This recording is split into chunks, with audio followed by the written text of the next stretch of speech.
Almost 100,000 Americans visited Havana in the first 4 months of this year, roughly double the same period in 2015. And those visitors are generally big spenders on hotels, restaurants, and rides in classic old American cars. Tourism has improved a lot now that Americans are allowed to come here.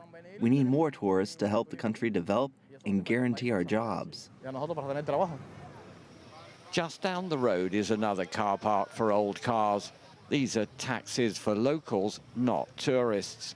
And here, many of the drivers and passengers say they've seen little change in their lives so far. I haven't seen any benefits for us. Perhaps those at the top have, but for us, everything is the same, or perhaps worse. Actually, nothing has improved. The trade embargo is still there. Everything is the same. The biggest impact on Cuba right now is not its improved relations with the United States. It's the deteriorating situation in Venezuela, its closest ally and largest trading partner.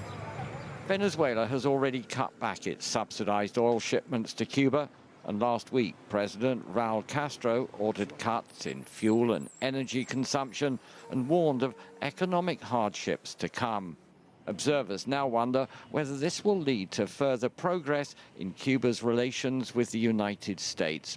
They've already signed environmental cooperation agreements. Cuba has allowed the first US-run hotel to open in Havana, and scheduled flights should resume later this year.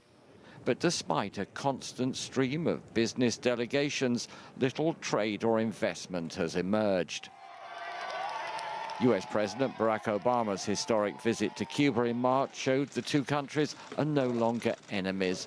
But a lot of outstanding issues remain, from human rights and the return of fugitives to ending the US trade embargo and the return of the Guantanamo naval base. Next year, Cubans will be dealing with a new president in the United States. This newfound relationship remains a work in progress. Michael Voss, CCTV, Havana.